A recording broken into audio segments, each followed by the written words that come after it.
Hi, everyone, and welcome to The X, a podcast from inside Silicon Valley about how experience shapes everything from products to businesses to entire industries. I'm Brian McLean, and I'm here with Demetrius Madrigal. Fly over Mars. Take a trek through a prehistoric jungle. Tour a house that has not yet been built. It's called virtual reality, and as Jay Schaefer found out, all it takes is a special helmet and a glove, and you're off. You're gone, John. Your history.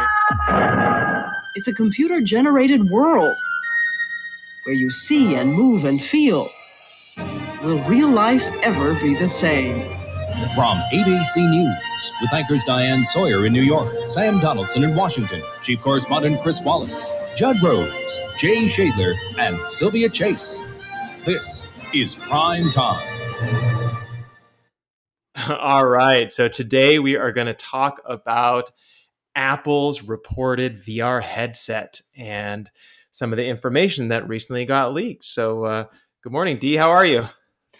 I am good. I'm interested to talk about this. One of the things that I think we haven't mentioned on this podcast is that the way we started out was at NASA's Advanced Controls and Displays Lab, where you were working on 3D audio virtualization, and I was working on virtual environments way back in like 2001. That clip that I just played can you take a guess when that was done? I would guess, I don't know, 98 or something like that? That one was done in 1991. Wow. Yep. It's been around for a long time. Yeah. And actually, you can't see it because this is an audio podcast, but when I was watching the clip here, it's kind of sad, but actually the quality of the avatars and things like that are in the clips, not that far off from what we see right now. I'm serious. Yeah. I mean, some of these getting human avatars to really work is really difficult. Like ones that actually look photorealistic. Mm-hmm. So it's not that surprising. You run into the uncanny valley and stuff like that. I just looked it up. Lawnmower Man, which if you're older like us, then you'd remember this, came out in 1992. It was an entire movie about the VR. So let's be clear about this. Tech companies have been trying to kind of break ground in this area for a really long time. And I've had the opportunity to play with these headsets all the way back to 91. So the headset that they were showing on this Primetime Live talking about virtual reality is the same one that I got to experience in San Francisco over at the Moscone Center. So they had a little thing set up. It wasn't planned. It wasn't like we drove there in order to do this. We happened to be in San Francisco and I saw a big thing that said VR headsets, try it out or whatever. And we went in there and experienced it. And it was pretty amazing. You know, you have a little controller in your hand, you can run around, you can like throw balls and stuff like that. It was really neat. It was really fun. And I remember thinking at the time, and I was pretty young at the time, I was thinking like, oh my gosh, like this is the future. Like if this came about 20 years from now, we're going to be like immersed in this world. And we haven't. And I don't understand why it's been such a long and hard journey. And I understand there's like, the technical side of like latency and all that kind of stuff. But you would imagine in your mind in the early 90s that by the time you got to 2023, that this would be done. Like we would all have one and it would be amazing, right?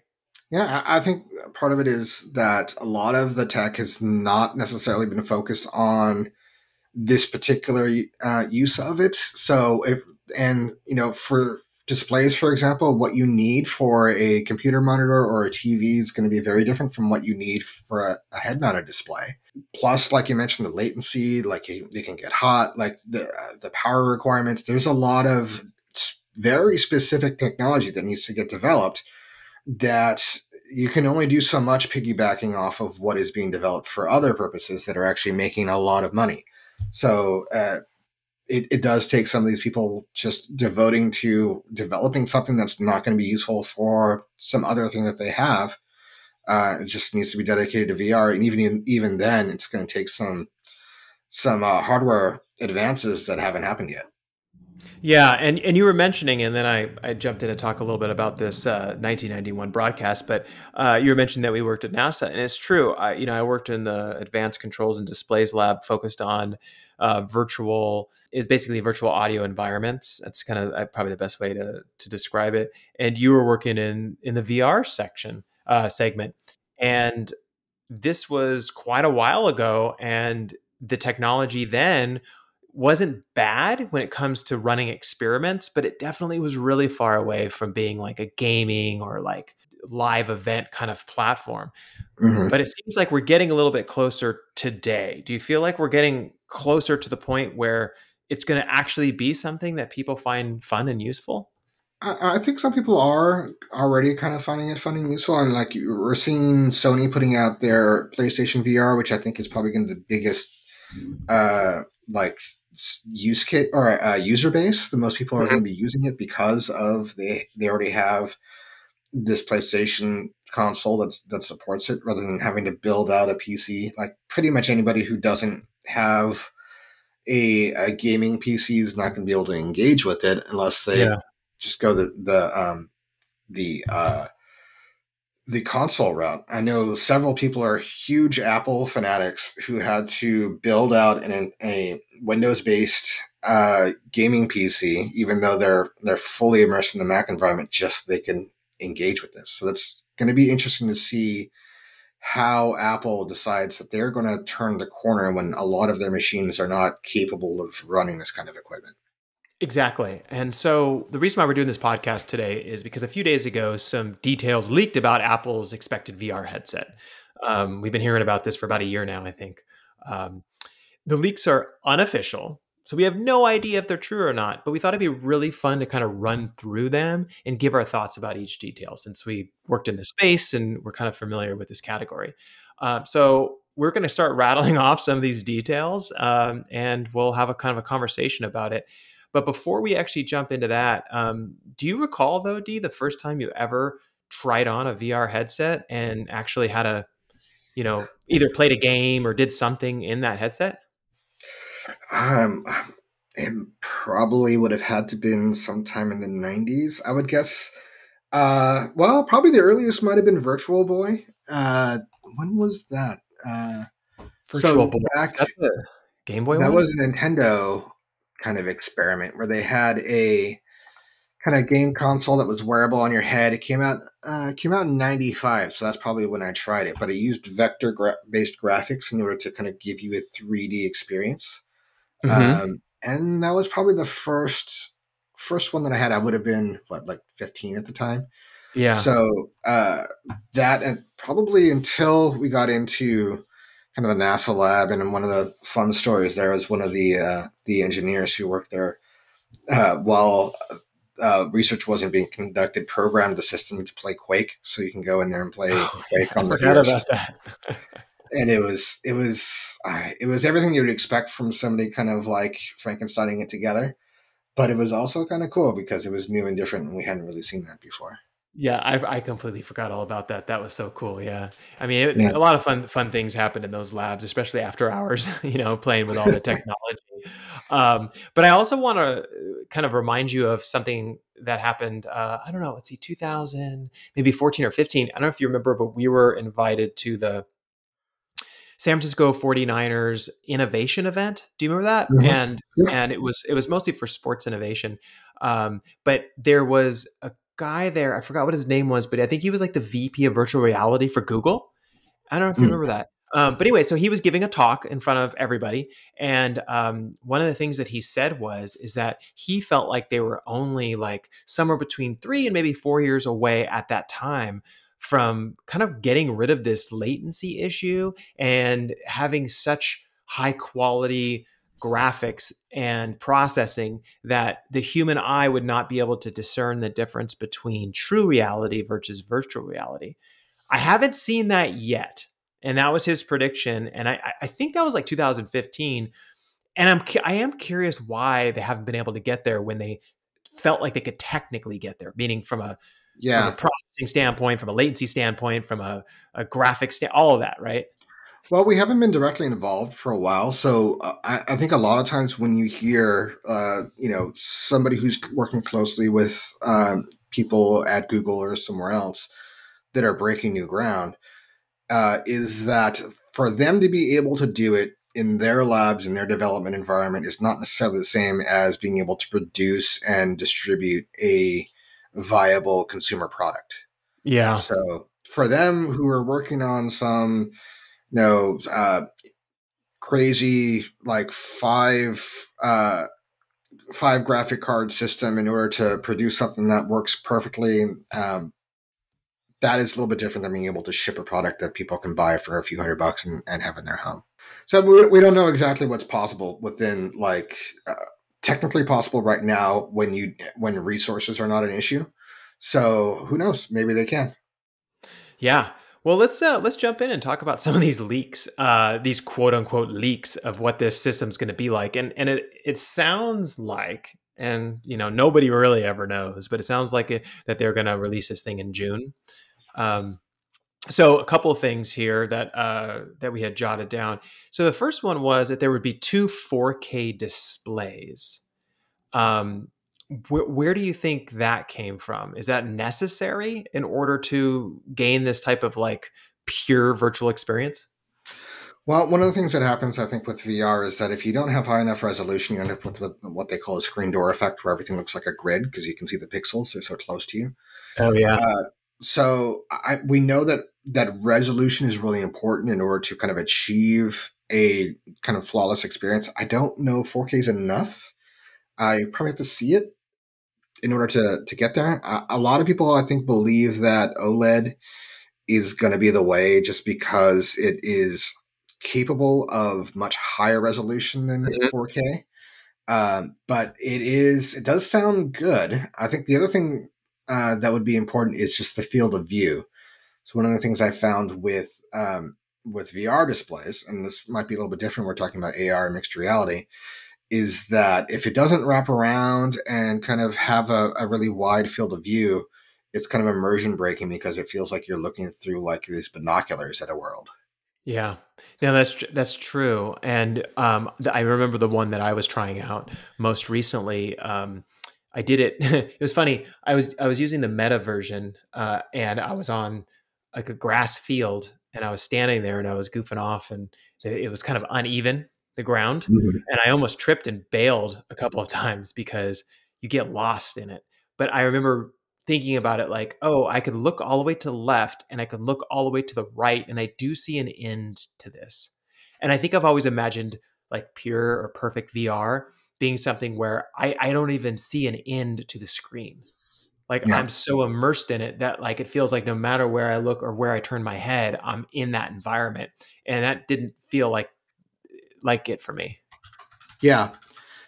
So I think that it's, I wouldn't be surprised if it ended up being higher than 4K.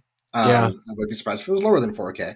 But I don't know that 4K is going to quite hit the mark, but the fact that they are targeting a really high resolution is valuable. I think one of the reasons why 4K might make more sense at this point in time is that a lot of the content out there is developed for maxing out at 4K.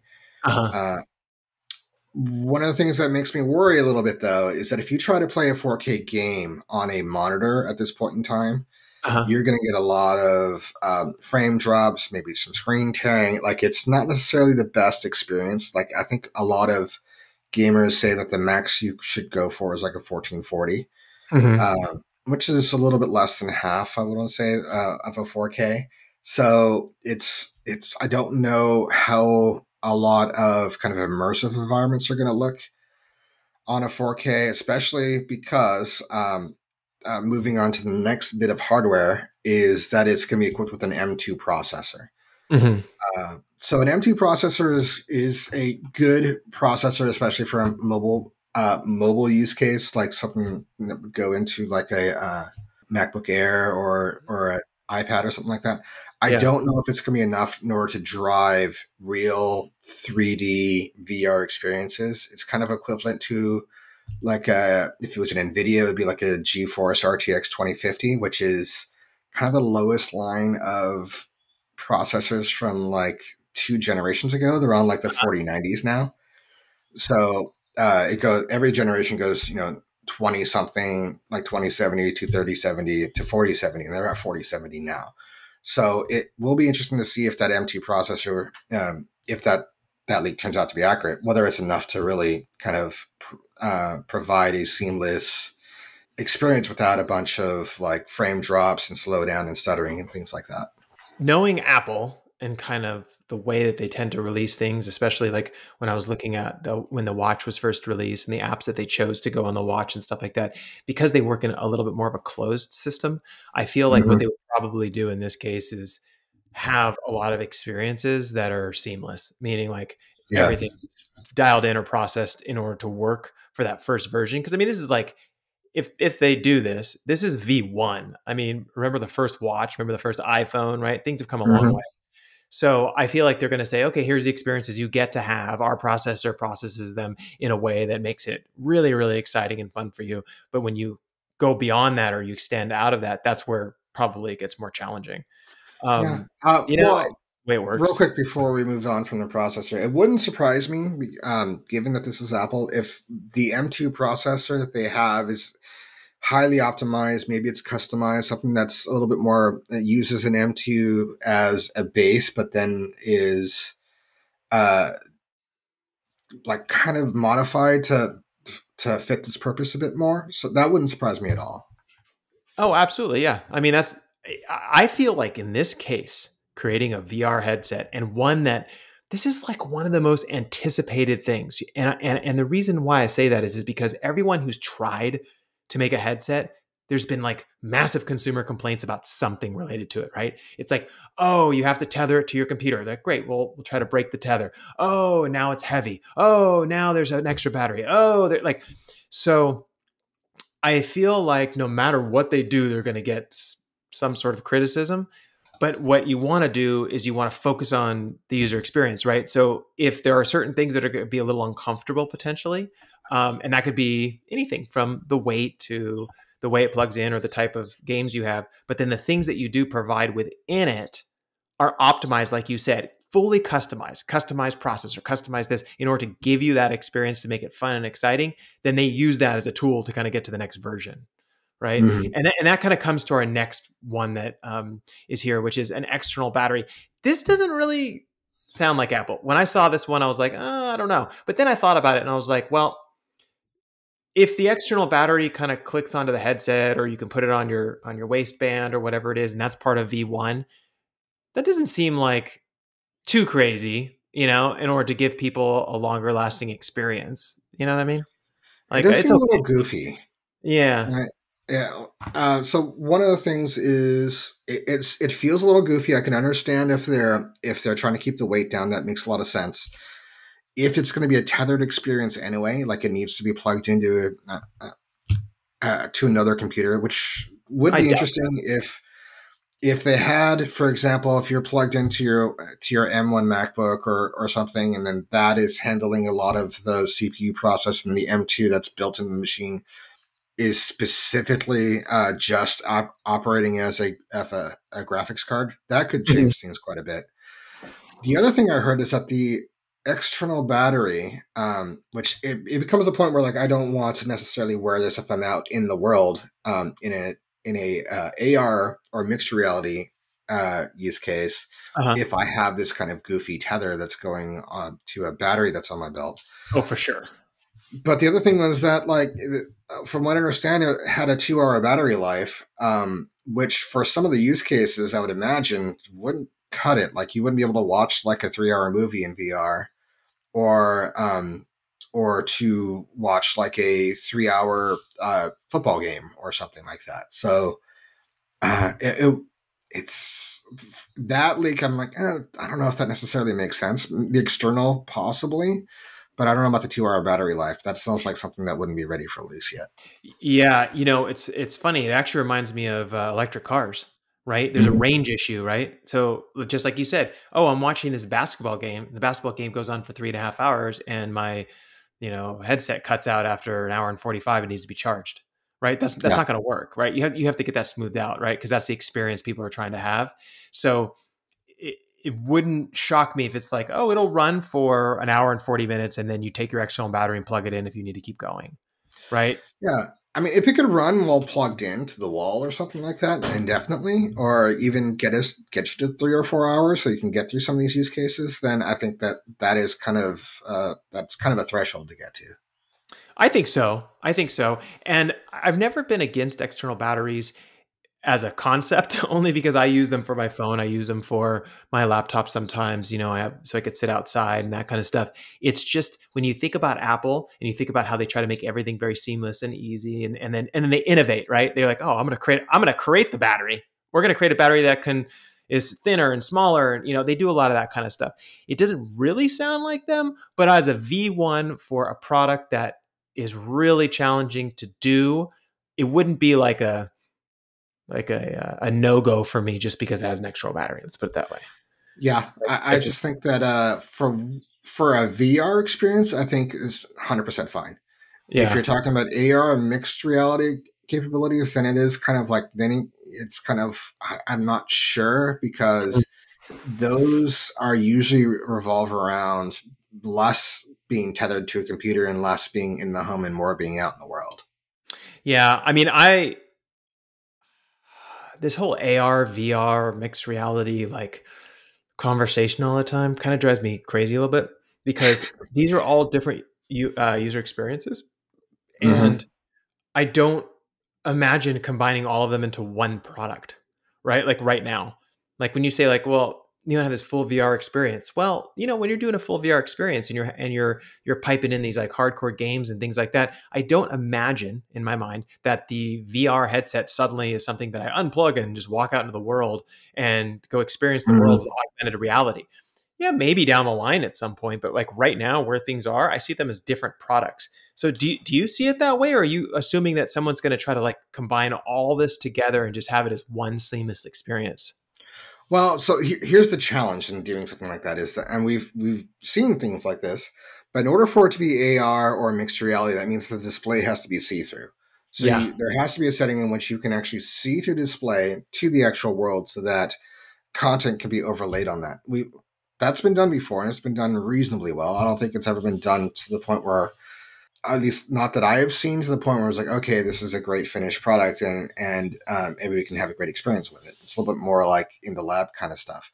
Mhm. But if they're going to have the same headset that's going to have a fully immersive VR environments, like you're in Pandora or Elden Ring or something like that, and moving around in the world, Mhm. and then you can then switch it from that to a see-through display in which you can have Pikachu overlaid on the world for you, then that would be very impressive from my perspective, for you able to do that with one device, because the physical designs behind those different types of displays are pretty different.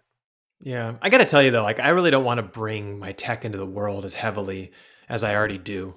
Like, I mean, this just might be me, but like I have my phone in my pocket, that's fine. But sometimes I just want to walk outside and feel the sun in my face and just talk to people normally and that kind of stuff. And like I've always been slightly like averse to having something on my face all day long that has the tech built into it. Right. And, Yeah, and, and maybe I just haven't experienced a good one yet. I don't know. But like I don't know.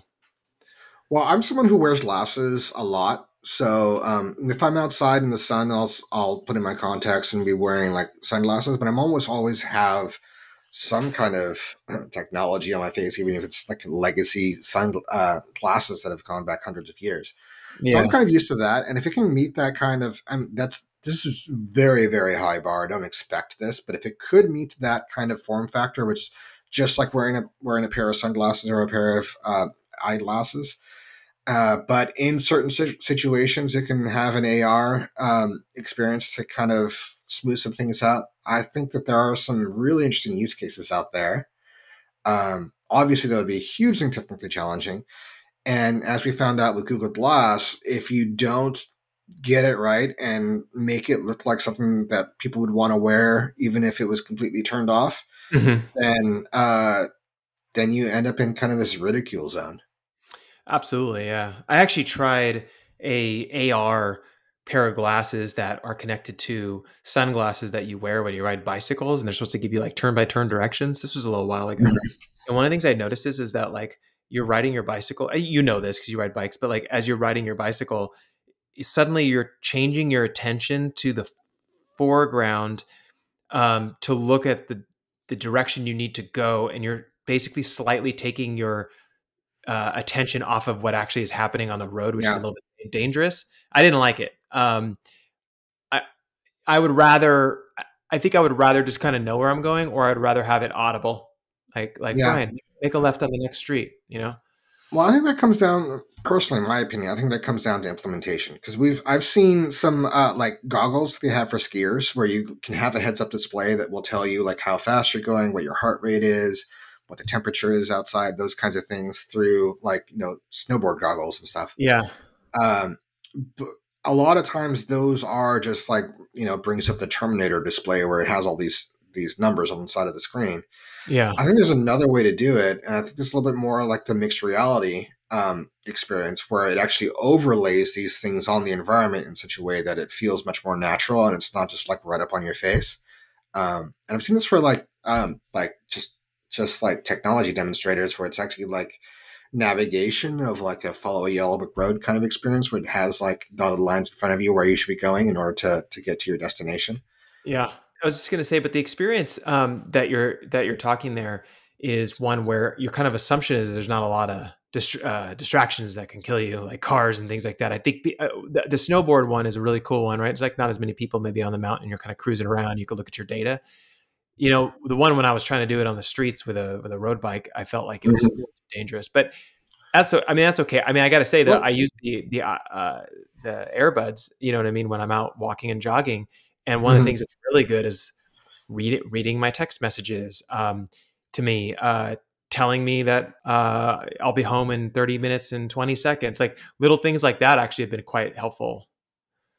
Yeah, I don't know if that's enough. I think those are nice like value adds. I don't know if it's enough to drive. I don't think it's a core kind of hero use case for something like this.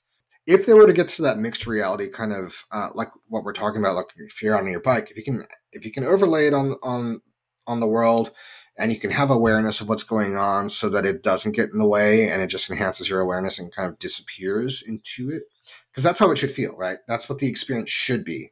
Is not that you feel like, okay, there's all these like crazy like cyberpunk stuff being kind of like distracting you from the real world, but just there's now things that are in there that look like they belong there. But in order to accomplish that, it's you need cameras that are front facing so they can identify what to overlay things on. You Uh-huh. need probably some kind of AI in order to identify that that's a car and that's another bike and that's a deer running out in front of you, and how to treat those different things in order to kind of make decisions about what to overlay and how. So it like raises the bar from a technical perspective quite a bit. Oh, 100%. Yeah. That's why I'm actually really excited to see what they're going to release. Because I do think about all of these different use cases and technical, you know, capabilities that it needs to have and that kind of stuff. And I'm like, I really want to play with this and see where it goes. One of the other ones we had on the list here was that basically they're saying it would run numerous existing iPad apps like mail, messages, FaceTime, files, notes. You wrote as a note, are they just setting up a virtual workstation use case? I think that that's for sure possible, but I don't know. I haven't got a lot of good reception on that particular use case. I feel like sitting in front Yeah. of your screen and just doing your normal thing feels quite comfortable compared to actually putting something over your face in order to do the same tasks. Yeah, I was talking to a friend of mine yesterday who is big into Apple. I'm kind of on the record that I have Apple devices, but I'm primarily in Windows and an Android environment. And you're more of the Apple guy between the two of us. Uh-huh. I'm just not compelled by something like that of just like having virtual things on the screen, like virtual, like another virtual monitor or like this thing for my messages. For the most part, I'm like, when I get messages, maybe I'm just at that age where like messages come in as more of a hassle than like fun stuff. Yeah. So it's like somebody asking me for something. You're like, God forbid, I do not want to walk around the world with Slack up so that I can see all the people messaging me about work stuff. Yeah. I don't want it. And I think for a lot of people, this kind of stuff ends up being, most of these headsets are a little heavy. They're a little hot. they're like warm to wear. They get Yeah. uncomfortable after a while. It's not the kind of thing I would want to wear for 8 hours a day at like a couple hours at a clip throughout the day in order to have my workstation. I for the money that they're asking for this, and we'll talk about that later. I would rather just like build out my desk and buy another couple monitors and stuff. It's much cheaper than what they're talking about.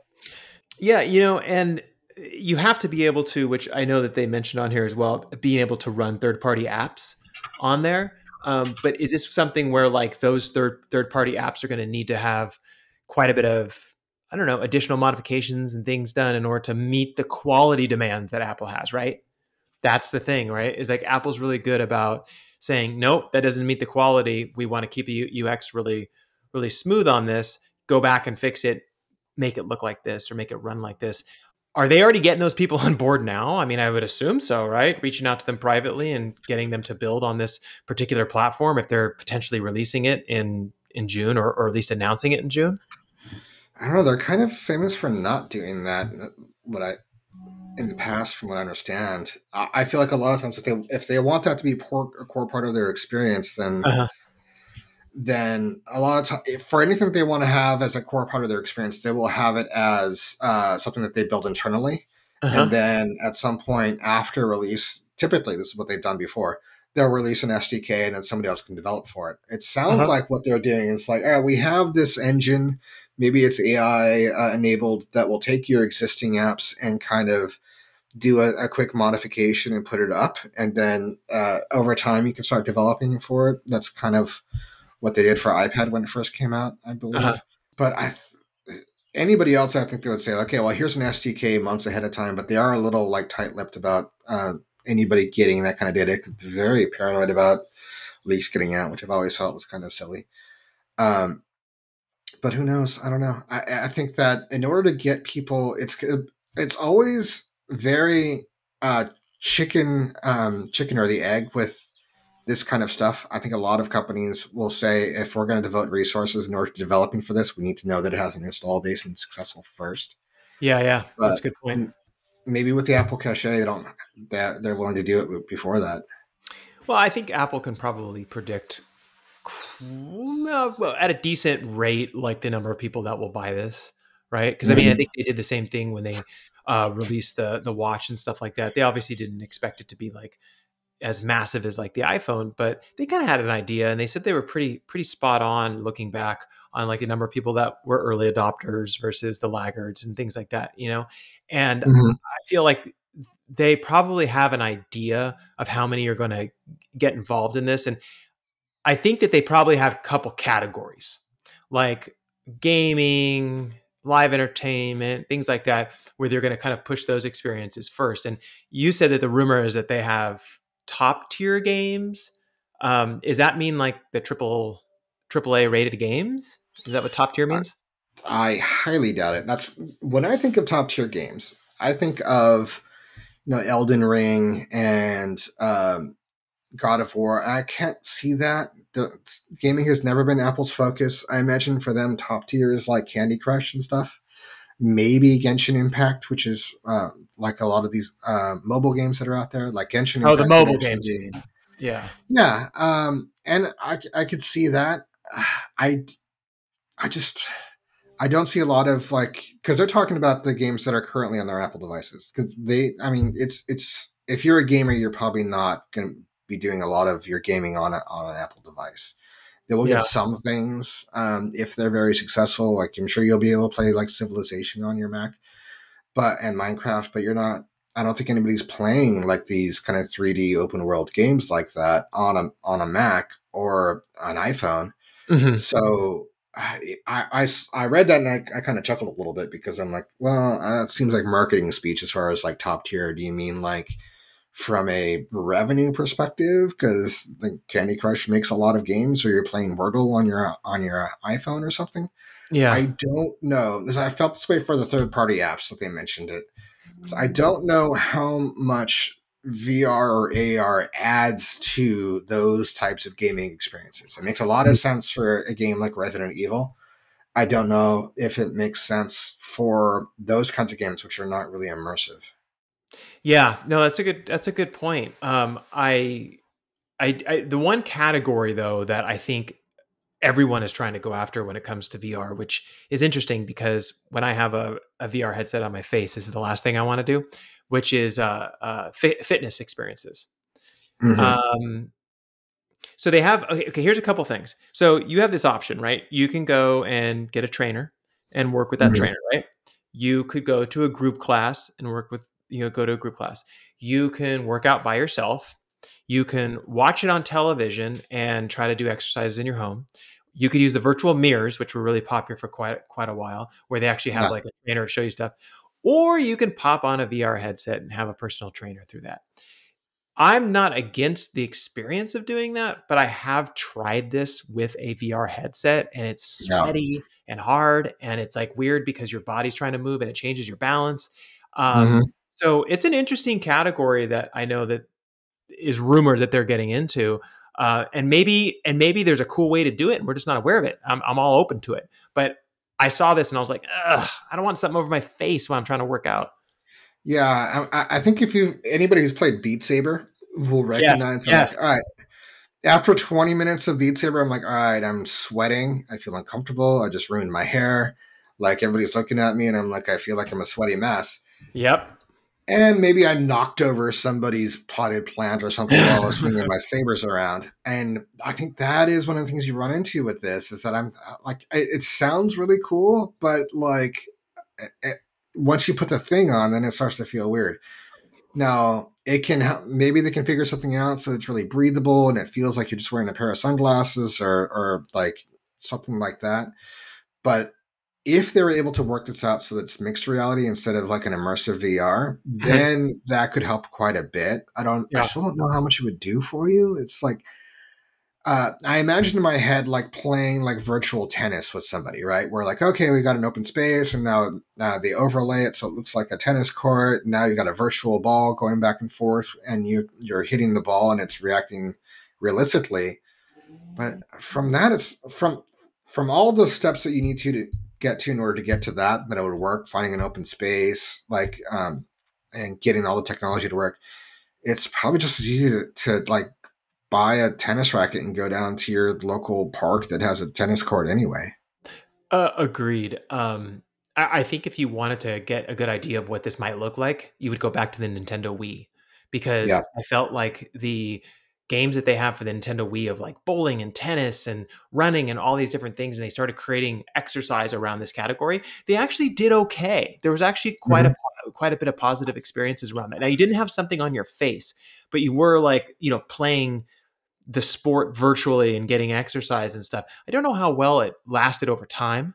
I think that people probably transitioned off of it after the kind of newness of it, kind of disappeared.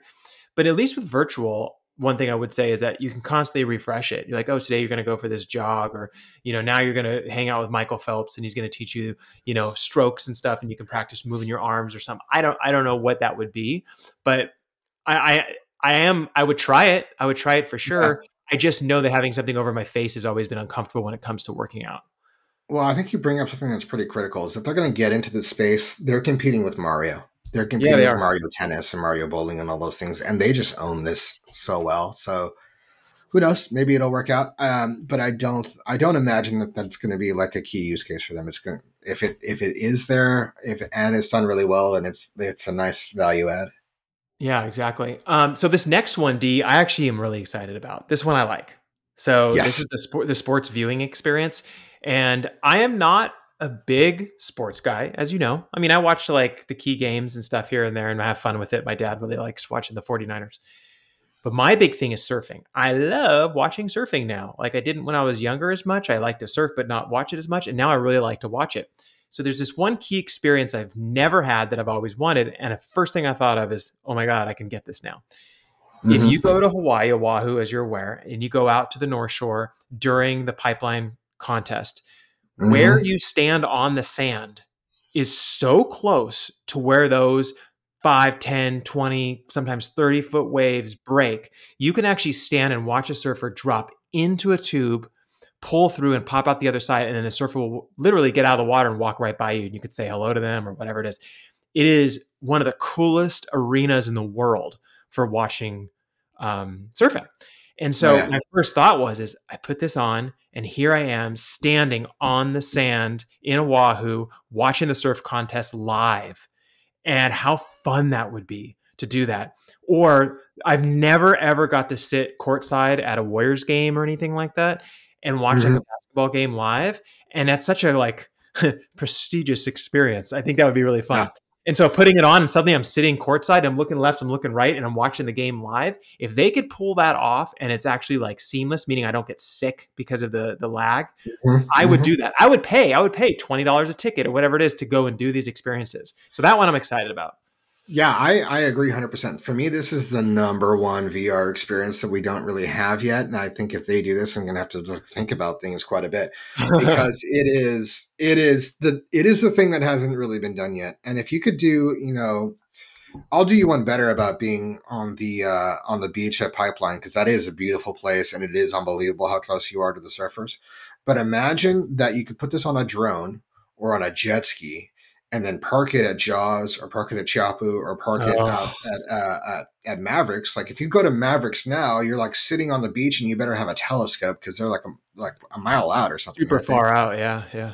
They're really far out. It's really hard to see. But if you can put it on a drone and just park it there so you can see somebody drop into a 30-foot wave like they're jumping off a building, that would be amazing. I would do that. I would pay for that. And that's Yeah. the thing I think is super exciting. And I've seen this kind of done a little bit, D, for concerts. Because they're Hmm. concerts are done really well. Like they have great production value and Hmm. they do amazing things. I'm not a big concert guy, but I can also see a lot of people who love to go to concerts to have like literally behind the band or with the band or standing next to the band and making it feel like you are the Yeah. guitarist or whatever it is, and it's done really well. I could see that hitting pretty big as well. Well, I am a big concert guy, as you know. Like I've probably been to hundreds of concerts at this point, just because living where we are, especially in my 20s and 30s, it was easy to get to. Like I'm gonna drive for a half hour and go to a $20 show to see the Black Keys or something, because Yeah, I looked it up recently and some of them are the same shows I used to go to for $20 are now like 40 or $60. yeah, But this area is just beautiful for that. But there's still, like, if I want to go see like a bigger name, like Depeche Mode is touring again. I think tickets to go see them are like, if you want to be close up, is like $400. I was yeah. looking at Rodrigo and Gabriella are playing nearby, and that's the kind of group where you would love to be up close because their guitar work is just unbelievable. And to be close was about $200. Now, Yeah. I can imagine, as someone who really loves concerts, that someone like Ticketmaster or Live Nation, I know that these are basically like companies that are steered upon, and but they have reasons behind that for sure. Uh, them just selling a subscription service that says like, oh, hey, you get this, you get, let's say, 30 concerts a year, and you can just drop you into the front row, and then you can see everything we're going to add in. And if you have some great audio available to you, then you're just right there at the concert. You can pick your 30 concerts that you want to see from the front row each year. That'd be super cool. That would be Oh yeah. super cool. And I know you'd subscribe to that or you pay for Oh that yeah. because you would love it. Oh yeah, and if it could be done so much cheaper than just going to the shows. And the awesome thing is that this would be something that could really scale for the artists, so that they're not so dependent on just like what the door is bringing in at these live events. Now they can take it global, so that Mhm. they do a show in Tokyo and people around the world can drop in for 15-20 bucks a pop and see their favorite artists. Yeah, there's other couple experiences too that I thought about that I would really want. Number one of them, you may disagree, but I have always wanted large corporate events like trade shows to be represented properly in VR, because I am not there to be at the show and actually like show off a product, right? I'm not there standing there saying, okay, here's my product, and having that conversation with the customer, right? Those people, they need to be there, right? They need to do their thing. But what if I just wanted to attend it in a real way? Like, you walk through the front doors, you start cruising down, and it looks it's live, basically. It looks exactly like it. You can walk up to the booth, you can look at the products, you can ask questions, you can type them in or talk out loud, whatever it is. But I don't have to fly all the way to Las Vegas. I don't have to go and stay in a hotel. I don't have to, take 2 hours to take the tram down to, Caesar's Palace, right? I could just go and experience this for, let's say, half the cost. Mm-hmm. And I can meet people and I can interact with people and have an experience there. Where this has fallen apart in the past was that they make it so it's all like something where you have to chat with people and you're just chatting, and you're not getting really a full experience of the product that's being presented in front of you. I would attend more of those and have more conversations with people if I didn't have to fly all around to do that, because I'm not Yeah. a vendor. I'm not a vendor, right? So I would like to see that actually unfold as well. So I would categorize that use case as not for me, and I will tell you why. I think it is niche. I think that there are people who are going to really get into that. Yeah. But for me, if I'm going to one of these shows, the number one thing is connecting with other people in the community that I had maybe haven't seen for a while. Yeah. So, and we've seen this before. We've gone and we're like, oh, hey, there's so and so from Amazon, or oh, hey, there's so and so from Sony, or something like that. And we haven't seen them for a while. It's great to talk to them. Maybe we'll go grab some lunch or something with somebody. I don't think you really get that through the VR. And I also feel like it's always going to be kind of awkward. I mean, and what is the camera going to look like at the event is like one of those things where it's like those little like drones with an iPad on it that it's going around taking a look at stuff so you can have these conversations with somebody. It just seems odd. It's also the kind of thing where you end up wearing this thing for hours and it's not like, I guess there's some excitement to it if you see something that's really cool. But when we've gone to CES, it's like there's some exciting moments, but they're pretty spread out. Like a lot of what we see, because we're in the industry, is just like, oh yeah, I worked on. Oh, they're just releasing this now. We worked on that 3 years ago. That's cool.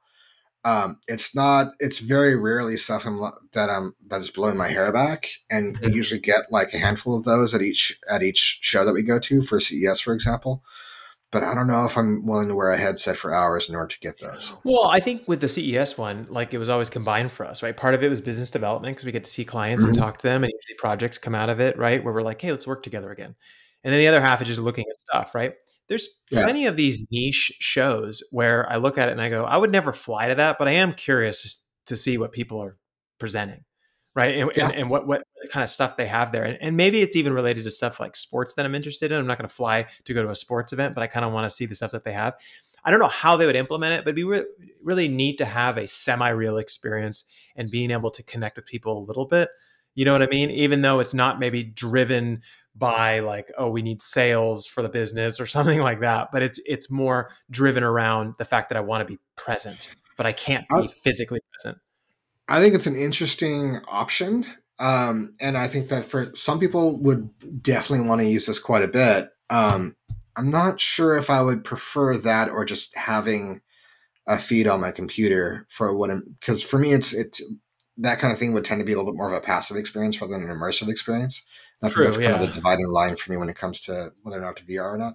It is interesting if I'm thinking about like, all right, what if I'm not sure if I want to go to this conference on the other side of the country. Let's maybe get a preview through this kind of VR experience in order to kind of get a feel for what it would be like if I went. True. Any other use cases that you think could be really helpful in this category that they didn't discuss or didn't come up? Yeah, they didn't mention a lot of. I mean, these are leaks, so it's not like this is Apple themselves showcasing something. Yeah. But the leaks did not mention kind of AR experiences out in the world, so it's unclear whether this is intended to be something that you would use at home or something that you would actually use, like when you're out doing things. So there are some. Now, as you mentioned before, I wouldn't really treat this as like, oh, there's always going to be AR in front of your face. It's more like there are certain situations where it really fits. I've been thinking about this museum use case forever, where you go to a museum or you go to an aquarium or a zoo or something like that, and have those little plaques where it provides you information. It'd be really cool if you can go there and like, let's say you're at the Monterey Aquarium, and for people who don't live in California, if you've never been to the Monterey Aquarium, I highly, highly recommend it. It is an amazing experience. But it would be great if you're there and maybe you missed the shark feeding, and you can like bring up on your AR glasses like a feed of the shark feeding that happened like an hour before that.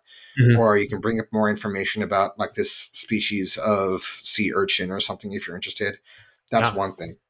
The other thing is a grocery store example that we're looking at is, all right, well, you go into the grocery store, you don't know where the store is, and now you got to find out where the pickles are and what aisle they're on. Hmm. And it'd be really cool if you had an AR system that said like, "Oh, they're over here," and it led you there, and it showed you where they were, and then you can pick out what it is. Especially if it's a store you've never been to before, and you're looking for your brand of pickles, it can bring you there and highlight on the shelf for you where that brand is. So I think Hmm. that those things like that could be really interesting.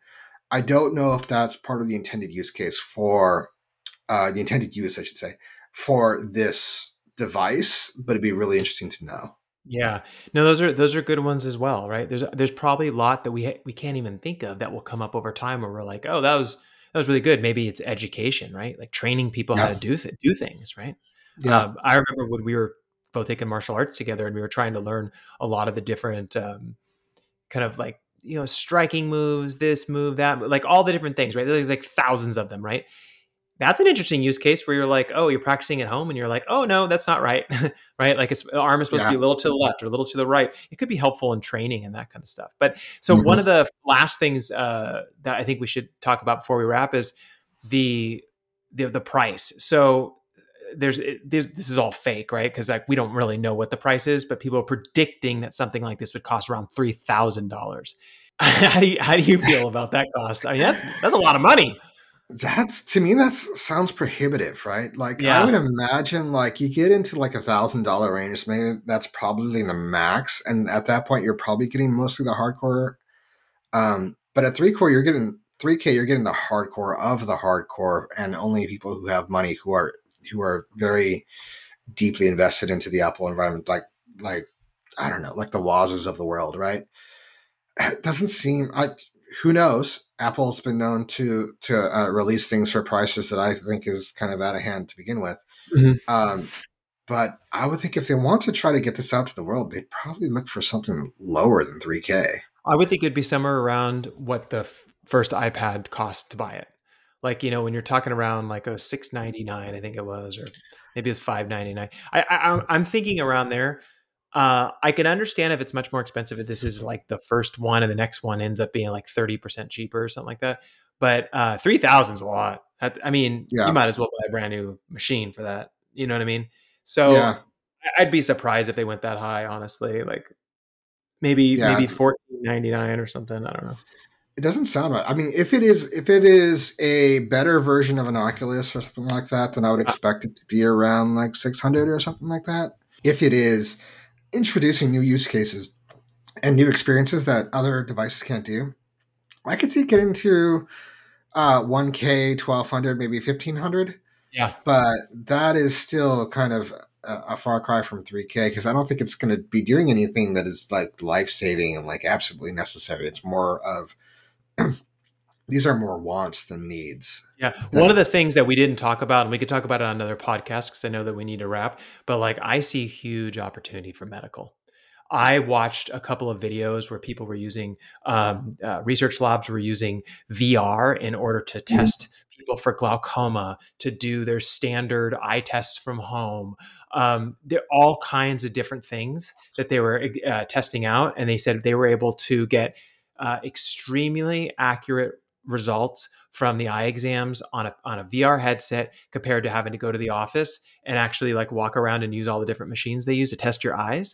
So I can also see a slice of this coming into medical over time where it's like, oh, I have my watch, it checks for my heart. I have my goggles, they check my eyes, right? And suddenly you're kind of like helping your body out from home if people, are don't want to go to the eye doctor or can't, or your eye doctor accepts the results, right? Mhm. So I feel like there is an opportunity in medical in there for sure. It's just that stuff takes a long time because you need FDA clearance and all that other stuff. So I imagine that would be like third party partnerships where they would come in and say, "Hey, we developed some technology that allows your VR headset to help with eye exams and things like that." You know what I mean? Well, Um, realistically, I don't think you need a VR headset in order to conduct an eye exam. You just kind of need a high end camera, right? Now, if the VR headset would be on the doctor's side, and there are systems I believe that do like telepresence for surgery and things like that, or at least they're under development. I remember seeing some systems like that. Uh-huh. But that feels like a completely different product. That feels like something that's going to cost in the 10,000 plus, or 500,000 even, in order to allow a surgeon in Israel to do a surgery on somebody in Ottawa. That is, I think, kind of a different animal. But for the technology, I think there's an application for it for Well, what sure. I'm referring to is what they actually did, D, and I'll just tell you really quickly, was that exam where you have to, if you see a light, you click, and you see another light and you click, right?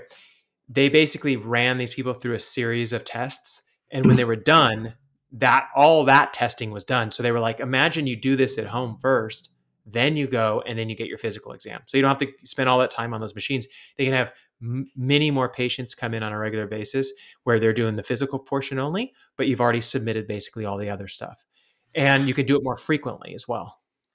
Yeah, I mean, I think that one test would be helpful for it, but so as you were saying it, I was thinking of the prescription machines that they use, where Yeah. like they have the balloon and then it comes in and out of focus. Yeah. I think you need.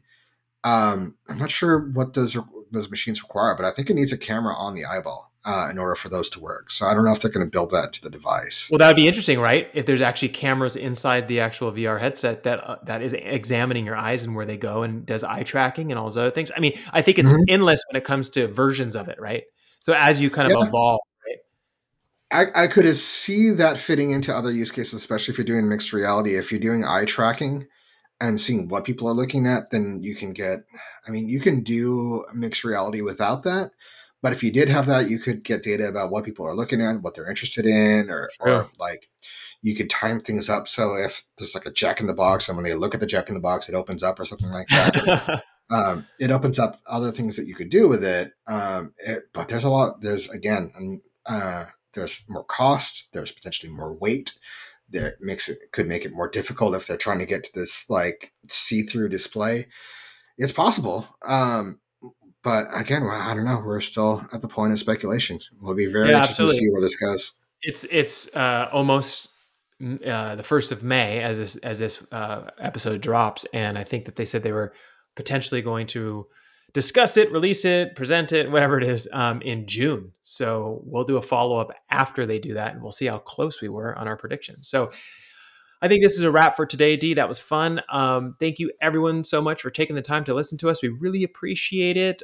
You can follow us on YouTube at the X Podcast. You can also follow our podcasts on whatever platform you use. And please, if you have a moment, leave us a review. Let us know what you want us to talk about. We really love hearing from you. So thank you all, and we will see you all next week.